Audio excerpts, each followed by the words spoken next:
Welcome to Early Access. I'm Katie Whitlock. I'm here with Molly and Maria. It's lovely to see you both. Thank you for being here. Thank you for having us. I am super excited about this. I was just telling y'all off mic, but I do a lot of these recordings, and they're sometimes like my family I'll have on, my extended family that I rope into doing this for me. They're usually like the first one or two that I do. And then I have people that I have maybe interviewed before or found me on Instagram or whatever. This one I'm super excited for because you all came to one of my classes that I hosted in Cincinnati, and that's how we met. So that's a lot of fun. Yes.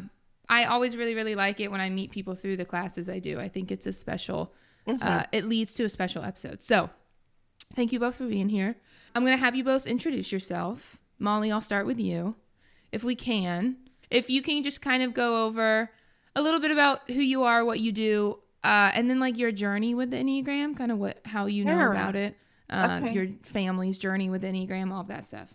Okay, Go sure. ahead. Yeah, so I am Molly, and since this is a parent-child episode, I am the mother to 4 kids, so ranging from 23 down to 11. I previously worked as an intervention specialist and have worked for about the past 4 years for a local nonprofit. So I did not know anything about the Enneagram until probably, I don't know, maybe 2-ish years ago. Maria started talking about it. And so she somehow discovered it. And shortly thereafter, pretty much all of our family, were being sent quizzes and being asked what numbers we were and what we thought about that and how that compared. And so I'm sure at that point I took the test and just kind of, went through it, but didn't give it a whole lot of thought. Right. And then I had seen a few times advertisements for your classes. Every time I saw it, I was like, Maria would love this so much. And so finally, like the time was just kind of right and worked with our schedule for us to commit to doing that. And so that's kind of what led us to the class where I learned that I was not a 9, which the quiz had shown. Told you were, yeah. But kind of going through the process and learning about different things, realized that I am a number 1. Fun. What were if you can remind me, what were the things that happened in the class that made you be like, oh no, I'm a 1? Oh gosh, I'm so bad with the terminology still. That's fine. But basically it was, help me, Maria, the stance and the center of intelligence. Yeah. Once we looked at those 2 things, the 1 was the only thing that allowed for those 2 things to be true. So like those 2 things matched. And so that kind of led to the 1, and kind of the more that I learned about it and thought about it and kind of, I don't know, just sat on it a little bit. Like, does this feel like me? The more it was kind of obvious that yes, it is. Yeah. So it was like the reactive stance basically that made you say, oh, I'm more of an external person than a 9 would be. Yes. Yeah. And did you relate to the inner critic and stuff like that? About the 1? Definitely. Yeah. Yeah. Good. Okay. Well, Maria, it sounds like you were the one who brought it to the family. That's Can true. you tell us a little bit about that? So it's been a few years since I first discovered it. So I don't specifically remember how I discovered it. I think I probably heard about an online quiz or something like that. And then from there, I thought it was really cool and I wanted to share it with my friends and family members.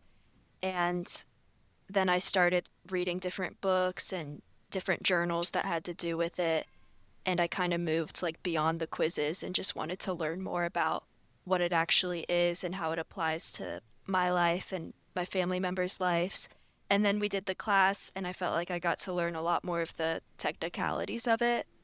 And I'm a 4. How did you know that? I think I learned I was a 4 from doing a quiz, but then after I researched all the different numbers, it seemed like it felt right. Yeah. What were the things that made you feel like this is the right one? I know I'm definitely in the withdrawn stance from reading about all the Mm-hmm. stances.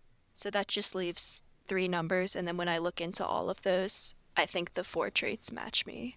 Great. Okay. So because this is a family podcast, I'm going to ask a few questions to kind of set your family up. So Marie, I'm actually going to go to you first. Okay, You have 3 siblings, I do. right? Is that what I heard? One of 4. Can you tell me a little bit about your family, kind of how it's set up, who's who, Okay. all the things, right? Yeah, so I live with my mom and my dad, and I have my oldest brother, Will, who's 23. He lives in an apartment with his fiance. He has a few cats. He works in Cute. IT. And then my brother Luke is pretty close in age to him. He's 21 and he's currently in college studying actuary science. He's a junior What in is that? college. That's a great question, What is Katie. that? I know I've heard that before, and I know every time I hear it, I don't remember what it is. We didn't know It's either. someone that like evaluates risk for insurance companies. And you know what? That's why I forget, because that's not what that sounds like it would Right. be. You No, know it what I sounds mean? like Right. farming or something. Yeah, literally. I was like, it sounds like someone like in water or something, like some kind of environmental something. Okay. I would say I would remember that, but I'm going to forget it again. Anyway, That's okay. that's great. Do we know either of their numbers? We're pretty sure that Will's a 9. Okay. Great. Yeah. And then Luke we're not sure. Possibly a 6, but we don't really know. Okay. Gotcha. Okay. All right. And then I assume it's you. It's me. Yes, I'm 17. I'm a junior in high school. I'm finishing up the school year. And then below me is Andrew, and he's 11. He's in 5th grade. Fun. And I guess he's too young to really know. Yeah, we think he's a Yeah. 7, but like too young. Yeah. Yeah. Yeah. Mhm. Fun. Okay. Well, Molly, I'm going to toss it back to you then. Can you kind of, as their mother, can you kind of talk to me about each of your kids, the differences you see in them, maybe the similarities you see in them, Yeah. but kind of as they've Yeah. grown up? Yeah. So, like Maria said, Will is the oldest, and he is just a very laid back, relaxed personality. Everyone that knows him loves him. He's just very easy to get along with. Yeah.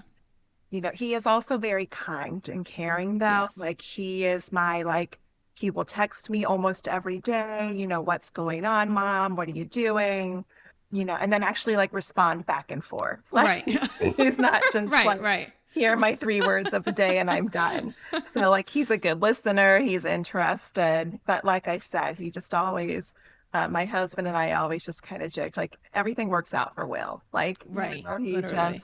everything works out for him. And then Luke is next. And I said, he's always like been very passionate about whatever it is he is interested in.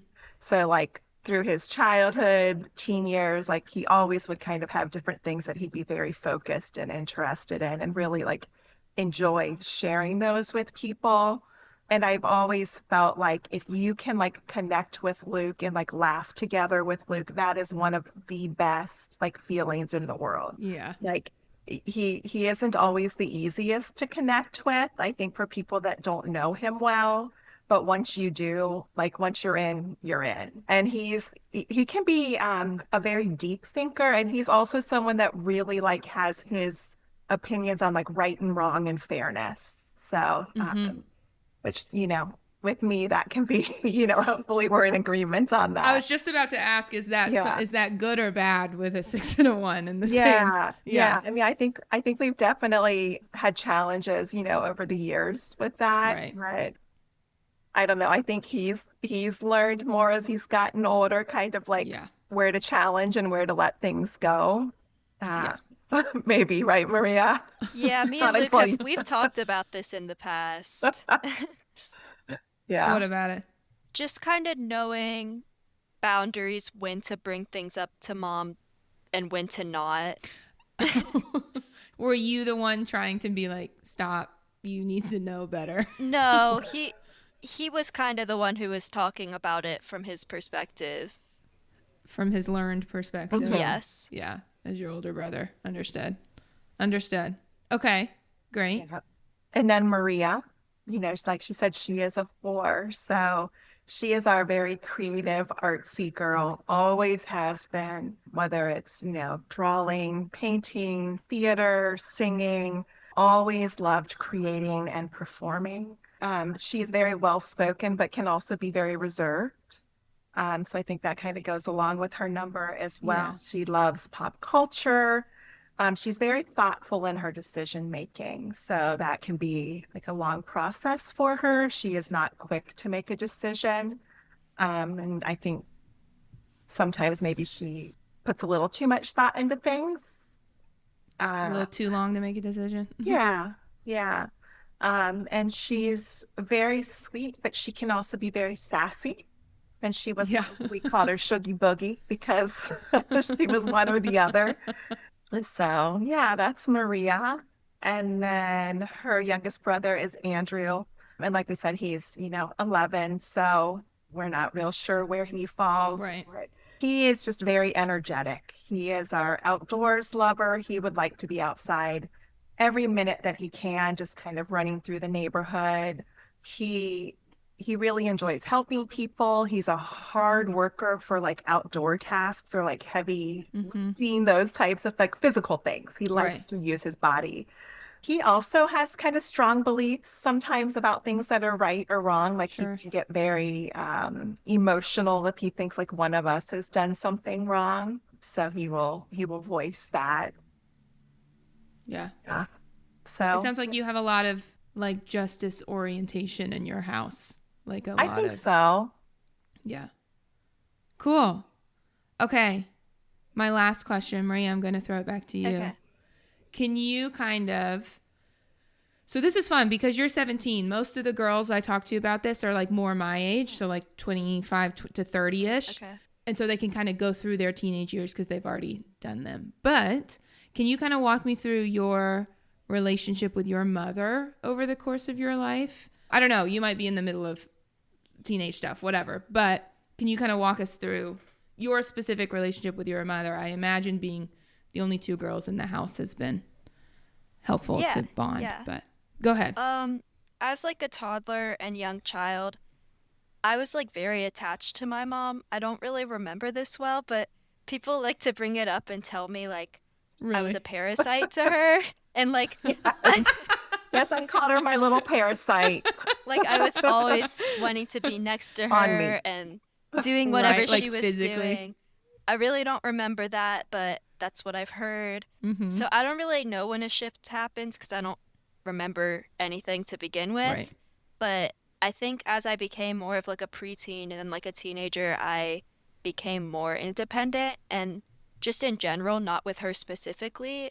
And now I feel like I need a mix of time by myself and then time with my family and friends. So the first question I want to ask Maria is for you. Okay.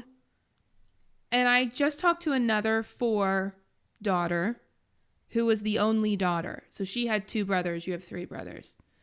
And she said that when she was growing up, she always, because she's a 4, she already feels different, right? And then she was also the only daughter. So she was sort of different from her siblings, right? Do you relate to that as a 4? Has that been, Yeah, I don't know if I you would think use the so. word hard for you, but I wouldn't say, I don't think I would say hard, but it's been something that when I was younger at least, I would think about a lot. yeah. What would you think about it? I don't know like when I stopped this, but maybe like in like 3rd or 4th grade. But I remember when I used to like make friends on the playground back in like kindergarten, 1st, 2nd Yeah. grade, I would like introduce myself and then I would say I have 3 brothers and then I would say like their ages and their names. So I think as a little kid, it was like a big part of my identity for some reason. And I wanted everyone to know that. I don't really know why, but I remember talking about it a bit. And then I feel like as I got older, it was more like it wasn't really a focus on them. It was a focus that I didn't have a sister, and that was something I really wanted. Was that, would you say you still wish you had a sister? Or has that kind of gone? It's kind of gone, I think, because I have like Yeah. basically a sister-in-law, so I feel like that kind of changed it. Yeah, true. Okay, I think while we're on the topic of 4, I think I asked you this during our class, but I'm going to ask you again. What would you say the motivation of a 4 is? I feel like it's maybe to be myself, like to be Mm, authentic and just do what I feel like makes me happy. yeah. And is that easy or hard for you? I feel like it's different in different situations. Like how so? Like I feel like it can be easy when it comes to like creative things, because then I think I do Mm-hmm. feel a lot like I'm being myself and I'm doing what makes me happy. But then I think sometimes I feel like being a 4, I feel like lonelier. I don't really know why.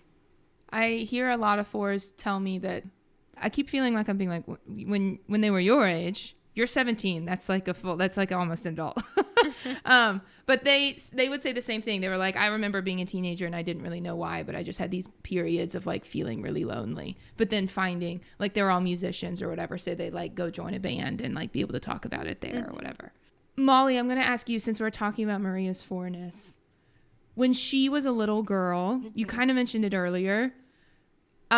What do you think were like the earliest signs of her 4ness? Looking back, I know you didn't know the Enneagram back then, right? Right. But Right. Well, I think like she talked about like being authentic and true to mm-hmm, herself. Like a story that we talk about in our family is one time my mom and I were shopping with her, and my mom saw these really cute, she was probably like 3 or 4 years old, really cute little purple boots. They were had little flowers on them or yeah, something. And my mom's always like, what little girl wouldn't love these boots, right? And so she showed them to Maria and she's like, Maria, I'm gonna get these for you. Maria was just like, no, thanks. I don't want those. I Yeah, don't want those. And so she always like knew what she liked and what she wanted, I think from a very young age. mm-hmm, And for the most part was able to voice that. I think like she said, kind of trying to figure out who she is. I think that's a kind of a normal like sure, teenage challenge. And then like throw in like that being really tied to her like personality as well, I think makes it just feel bigger. right. So, but yeah, I think just kind of that authentic and kind of creative part, was there from a young age. And then I'd also say just like, a bit of like the perfectionism and like being just unhappy with herself when she wasn't able to do things the way she wanted to do them. Mm, Like the we would have frustration. periods of time, like when she was little, like kindergarten, maybe first grade, where we'd be like, you are not allowed to draw anymore. Because she would just draw and then she would cry and cry Yeah, and cry. And it wouldn't matter what we said to her. We could yeah, tell you, this looks great. You did a wonderful job. It didn't matter because yeah. she wasn't pleased with what she had done. And so we would just be like, okay, we're going to, put away the crayons. We're going to take a break from this and, we'll try it again in a few weeks. That's funny. Yeah. And I'm hearing that, like you said, I'm hearing that stance thing, like what the withdrawn, like I don't really care what you think about it, I don't Mhm. like it, Yeah. right? So Mhm. this is not sitting well with me. Do you still feel like that, Maria, with some of the stuff you do? Like I don't Yeah, care. I mean, I don't want to say you don't care about what other people think. I'm sure you do, but do you still feel like that I sometimes? do. Does it show up still in? Is it just your creative stuff that it shows up in? I feel like no, I feel like it shows up in other stuff. Yeah. Okay. So I asked about Maria when she was a little girl. Now, Maria, I'm going to have you talk about your mom. Okay. Do you? Well, first of all, I'm actually interested to hear what you thought about her switch from 9 to 1. And then if you have any stories or examples or anything to say about what it's like to have a 1 for a mom, Okay. like any stories you have of her oneness or whatever, right? Yeah. Like that. I would love to hear about that. Okay, so at first I think I thought that 9 was the right number for her just because that's what she thought and that's how she tested. But then Right. after she made the switch to being a 1, I was like, this is way more accurate because she, Tell why, Maria. Tell why you didn't think I was a 9. if she has an opinion, she's going to say it. She's not going to try to Yeah, keep yeah, yeah, yeah. peace. Yeah. Do you think she does that with all her opinions, like about anything, or is it like a specific type of opinion, like when she feels like something's wrong or something? I think it's right? probably mostly when she feels like something's wrong, but I think it can apply to many situations. So what was that like growing up with a 1 for a mother? Looking back, do you feel like, how did the 1 seeing things in black and white, right, and like being really worried about doing what's right and like being good and all the things, did you feel like that got passed down to you as well, like in her parenting style? I think the positive aspects, yes. Like, I think Mm-hmm. things like being kind and helping other people did get passed down to me. That's good. Do you Molly, I'll pass it to you. When you look back at your parenting as well, do you see patterns of oneness showing up now that you look backwards, I in do. in good Yeah, or bad ways? I do. Yeah, just definitely like she said, the wanting to instill in them, thinking about and being aware of doing the right thing. Yeah. And kindness has always been a really big focus. And I was kind of trying to think of things and reflecting on this. And I had a hard time coming up with many examples, but I did think of one example where I thought like, you know, where I felt like I overstepped and like in putting what I thought was the right Mm. thing. So Luke, he started college as a robotics engineering major, and he did a year of that, and then he was like, "Yeah, I don't think I'm going to do that," which I was thrilled that he felt comfortable and knew that we would be okay with that, because that is Right. something I always wanted my kids to know too, is like, if you don't love something, don't keep doing it. So I was thrilled that he was like, yeah, this isn't right. And we had talked like either when he was in high school, because he was very good at math. He was good at working with kids. We have a lot of educators in our family. Mm. And I just thought he would be a great teacher. And I felt like I kept kind of saying that to him, like, Yeah. you should do this. You would be great at it. You should go into education. And so I think when he was feeling uncertain, he was like, okay, I'll do that. And so he did a semester of it. And then he was like, no, Never mind. I'm not doing this. Which, that time when he came to us, he had written out a whole essay for us about he was going to make the change again. Which again, I was so glad that he made that decision for himself, and Right. felt like if I tell my parents I really thought this through and can prove it to them, they're going to be good with it. And Yeah. we were. But just kind of thinking back on that situation, I was like, I probably should have not pushed so hard on that. Mm. Maybe just said, okay, what do you want to do? But, to me, it felt like, oh my gosh, you're changing. You don't want to be in college forever. We've got to get something because you've already missed registering for classes. And Yeah. it was just, I tend to, I think, do that is when I see that there's an issue, I can find a quick solution that I think would be right. So, Yeah. just kind of think that the kids will jump on board with me Right. and keep moving. So, Yeah. but that's definitely a time where I can say that probably didn't go the way that it should have. Do we know your husband's number? Did I ask that already? Maria? Okay, some people think he's a 2. I'm not Okay. totally convinced, but he does have a lot of helper tendencies. Yeah. Okay. Do you have another number in your mind that you think he is, or you just think maybe he's not a 2? Maybe a 5? Maybe a 5, but I Mm-hmm. don't feel like I really have a clear answer for that. Yeah. Okay, that's fine. I was just wondering. I think it's very funny that Luke prepared a whole speech. Oh, to he bring. did. I mean, not he wrote it out. It was Yeah, probably yeah. a couple pages long. Yeah. Was he worried that people were going to be like, too bad, you have to stay in education or whatever? No, Like, why I do don't you think think he he did thought that? that. I don't think he thought that, because I have talked about I went into education pretty much because that's what everyone in my family did. Right. I just didn't really know what else to do. And so they Right. heard me say, like, maybe if I knew about other things, I would have chosen differently. And Mm-hmm. so I hope and I think it's true that they did always feel like that would be okay. And Mm-hmm. Marie even knows I always say, like, you shouldn't know what you want to do when you're 18, right? Like, I think that's crazy that we expect young I people agree. to Yeah. know Yeah. that. So, but I think he just thought they're going to have a lot of questions for me, right? I'm Because gonna get out ahead of they want this. me to graduate in 4 years. Yeah. And if I can show them that I've thought this through and I can show them Yes. that it's going to work out, and these are the reasons why I want to make the change, then it'll be a lot easier for me. Right. Right. That's funny. So here's what I want to ask you guys next. So you're a 1 and a 4, which means you share a line with each other. Okay. So Molly in stress, you start to pick up a little 4 tendency. Maria in security, you start to pick up a little 1 tendency. That's a lot of theory that we don't really need to talk about. What that really means is that you balance each other out in a lot of ways. For good and for bad, right? I imagine you can kind of whip each other up in certain ways and you can balance each other out in certain ways.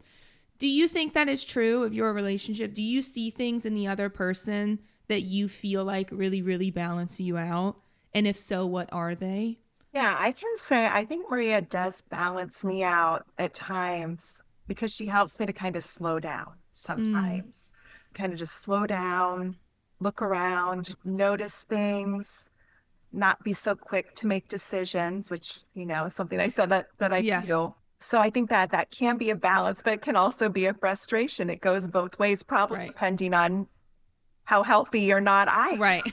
at the time. Probably. Um, yeah, but I do think that is helpful for me. Yeah. I'm wondering, Maria, I'll let you answer that question in a minute. I have one more question for Molly. Sometimes ones have a hard time getting into their feelings. One, because their feelings feel like really big, and also because their feelings don't feel right. Like, I just am going to do what's right. My emotions don't matter very much. I'll ignore them, whatever. Has being Maria's mother helped you with that as well? Seeing her handle these big emotions? Or has that been hard as her mother? Because you're like, I don't know what to do with all of this. What would you say about Um, that?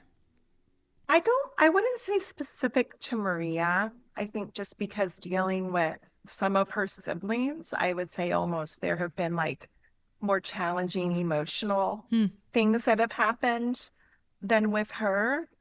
But yeah, I think it probably has helped me just because it's made me have to stop and really think about how things are affecting them and Yeah. they're feeling. Of course, I quickly switch back to my, okay, what do they need and how can I get them Help. there? Yeah. Yeah. Right. But I think, yeah, I think as a mom, having to help your kids through their feelings and emotions, that does change the way that you do things Sure. just because, you want them to be well. Okay, Maria, what do you think about my balancing question? You feel like your mom balances you out at all? I do. I think she sometimes can help me make decisions. I think it's not as much as like her helping me make decisions because I feel like my mind kind of rejects that and I want time to think about things, but I do see Right. how she can make decisions and how she can know what she wants like really easily in any situation and then say that, and I feel like that's something that I wish I could do more of. Hmm. So talk to me about what it, because it's come up a few times, what it feels like. In the class, we talked about processing speed, right? And the withdrawn stance, or just they want more time before they sign off on Hmm. a decision or whatever, right? Um, Talk to me about what that feels like, because you just said sometimes you wish you could do it faster, but you just can't get there. I just feel like I am really slow at most things, and I don't even always think it's about processing and making decisions. It can just be Sure. tasks or homework. I notice it with learning things. If I'm learning movement or anything related to school or if I'm doing an art project, I just feel like I move a lot slower than uh, the majority of people. Does that make you feel uh, good or bad? I was trying to come up with better words than that, but It makes me frustrated sometimes. okay. With yourself? Yes, yeah. Yeah. Because do you think you gain anything from going slower? Or does it just feel like a frustration all the time? I've had people tell me relating to art that if it takes you longer, it means you're more like thorough and meticulous. But I don't really agree with that because I feel like people can do better than me and they can do it faster. So I don't really think it's even me trying to be like thorough. It's just like I genuinely can't do it quickly. Does it just make you, I guess I want to know like what it feel like. Does it just make you super uncomfortable to go fast, or is it a sense of like, I don't even know what decision I could make right now? I don't know if you have words to put around that. Yeah, I don't think it's a decision to go slow. That's just how she is. Yes, it's not really a conscious choice. It's just right. It's natural to me. Yeah. And she's always been like that. Yeah. She's, even when she was in kindergarten, first grade, she was Right. very slow to finish things, but she would do them very well. Yeah. So it wasn't that she was, too distracted or talking or anything like that. It's just, that's just the way she works. Yeah. Yeah. I think Jace, my 9, he would agree with you. Mm. Like, it's not like he looks around and is like, I think I'll go slower than everyone else. Yeah. It just is. But he spends so much time. What I'll tell you is like, I look at him, Molly, I don't know if you feel the same way. I look at the decisions he makes and I'm like, if I had taken a little bit more time, like I always think his decisions are so good and so well thought out, and mine aren't because I made them super fast. Yeah, I don't question her decision. Yeah. I don't because I know she has spent the time thinking about them. Yes. And so when she makes up her mind about something, then, I don't usually try to convince her otherwise. Right. Great. Okay. This is my second question for you all. And I'm literally taking this from my own family and wondering if it applies to yours. Okay. So, stance-wise, my mother is the same as you, Molly. She's reactive. She's a 2. And stance-wise, my sister is the same as you, Maria. She's a 9, so she's withdrawn. And I know sometimes, Maria, you mentioned earlier, you were like, sometimes I just need time alone, right? Yes. And my sister would say the same exact thing.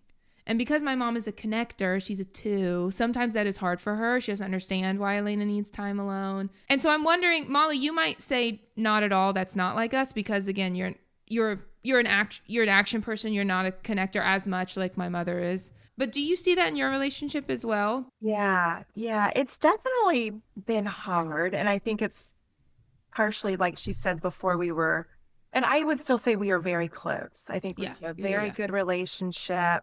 I know I can talk to her about things. I think she's comfortable talking to me about challenges, different things. So I think we're still very close. Our relationship, just especially physically, looks very different. So, like she said, she used to be with me every second that she was home. Yeah. And that really was through like early elementary school, that we were together. And, of course, then came COVID and we were together a lot, right. through all of that. And so, that there's been a kind of a big change through after that. And then, of course, just like the natural teen years. Right. So it has been hard, but I don't feel like the change in that has like drastically affected our relationship. Right. In terms of how we communicate, the time we enjoy together, even though it might not be physically as much. Right. Yeah. Maria, do you ever feel... is it easy for you to get alone time in your family? Most of the time, yes. And what does that look like? Does it look like you literally just like you're just in your room and you're like, nobody talk to me? Well, I don't like say that, Yeah. but I'll just be doing homework, or in the evening I'll just be up there reading or doing whatever I want. And what does it feel like if you have a day where you can't get alone, or several days in a row, or maybe you have a lot of stuff to do at school and you have after school things, and then your family has to go do something, whatever. What does that feel like? What starts to happen in you? I just start feeling more tired and like I don't really want to talk to people. And then sometimes I start feeling weird with like noise or how my skin feels and stuff like that. Yeah, word. Yeah. Kind of going along with that. So the other thing that's going to be different between you two is that, well, first of all, I should ask this question. Molly, do you relate to the verbal processing part of the reactive stance? Do you feel like you're a verbal processor? Like I would talk things out? Yeah. I guess it depends. Well, it depends what it is and who it affects, I think. Oh, what does that mean? Like if it's just a decision that I'm making about myself, then I don't think that I have to process that out loud. Sure. No.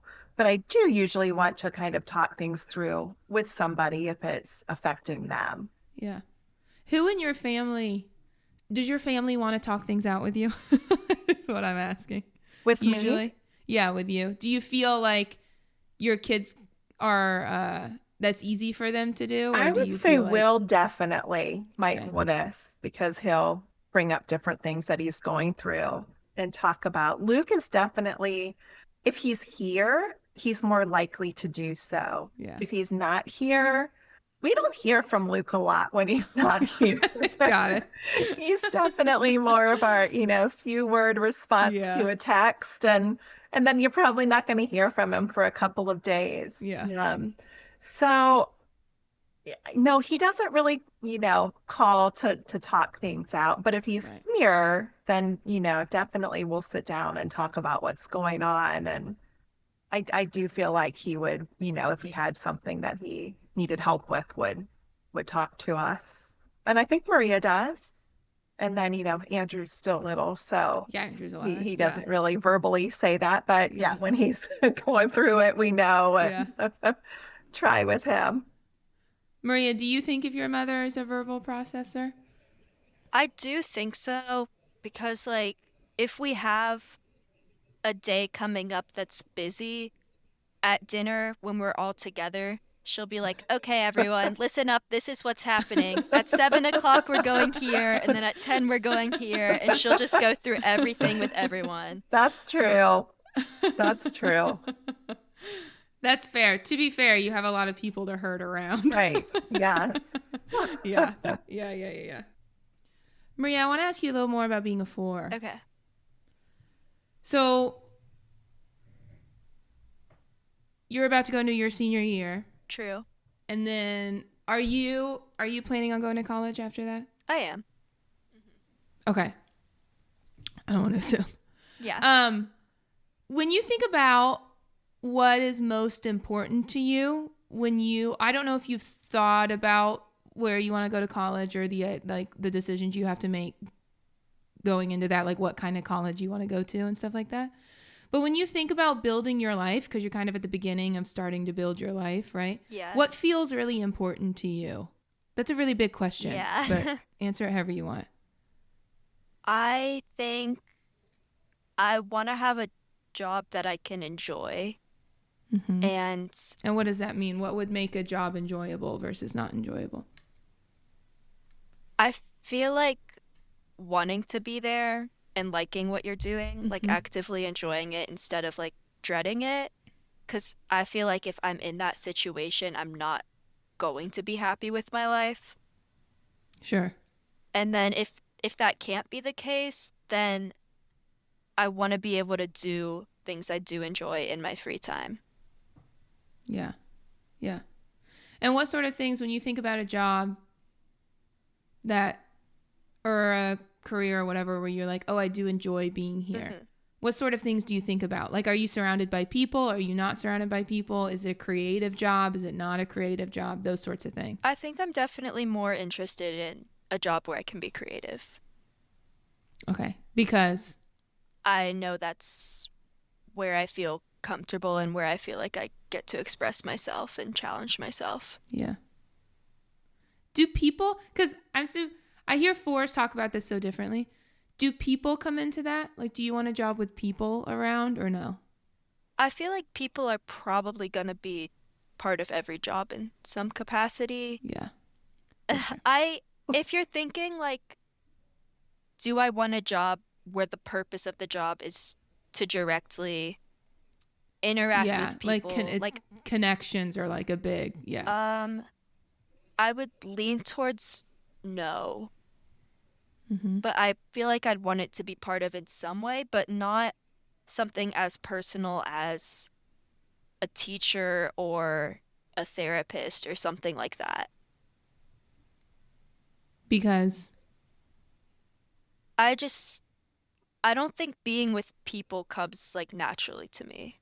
it takes a lot of social energy for me as well. Hmm. So I think I feel the same way about being like a therapist or whatever, that it feels like a lot of relational energy that I don't have, Yeah. right? Molly, when you think about Maria, what kind of jobs do you think she would be good at? Oh, I definitely think something creative. She likes acting, something where she can, if she's not like on stage, something where she can be creative in the way she presents information. Definitely, I can go with a not, like Mm-hmm. Yeah. definitely not something science, not No. something with numbers, No. probably Or is not like, something in an office every I day. yeah, agree. Yeah, but she's, Oops. it's been challenging for her because, while I agree with her, she wants something where she can be creative. She does also kind of have this practical side where she knows she wants to be able to afford and live the lifestyle sure. that she Yeah. envisions for herself. So, yeah, it'll be interesting to see kind of where she lands with Where all she of goes. that. Is it easier? Something I'm actually hearing in both of your language, Maria, is it easier to know what you don't want than it is to know what you do? Yes, I think so. Yeah. Yeah. I actually hear that from nines as well, but I hear that from fours as well. Okay. I have two wrap up questions for us, right? And one is for each of you. So, Maria, I'm going to do yours first. When you think about your mother, so we talked about your mother as a one, kind of in general, right? But outside of the Enneagram, when you think about your mother, the things that she embodies, the things she's taught you, the things she's good at, if you could pick one thing to carry with you as you start this new phase of your life, senior year, college, all the things, if you could take one thing about her and apply it to your own life, what would it be? I think how kind and caring she is to other people. I think me and all my siblings have differences, but she's always tried to support all of us in the way that we need. And I just see how she interacts with people through work, through personal life. And I think she always is thinking about what other people need and how she can help people and be nice to them. I agree. The ones in my life that I know are always thinking about how to be. I think that's a really, really good way to put it. How to be kind to people, for sure. Okay, and Molly, my wrap up question for you is kind of a two-parter. Okay. You are in the hospital. You just had Maria. You're holding her for the first time. The first part is what would you tell yourself at that point in time? And the second part is if Maria could understand you, if baby Maria could hear Yeah. you, what would you tell her? Yeah, I think I would tell myself like this is going to be amazing because you already have these two perfect little boys, but now Yeah. you get to have a daughter, A little girl. which is just truly doing life with her is going to be your favorite thing to do. Gonna make me cry. The moms always cry at this question. And she, I guess I would say to her like, we didn't know she was going to be a girl, and so we have said she has been, one of the best surprises of our life, and I would just want her to know that she is perfect the way she is. She already has everything she needs, and she is valued simply because she is herself. She doesn't need to do anything. She doesn't need to be successful in any way. She's loved and valued simply because she is Maria. I think that's great. I think that's beautiful. Thank you both for being here. This has been lovely. It's been a lot of fun. Yeah. Thanks for having us.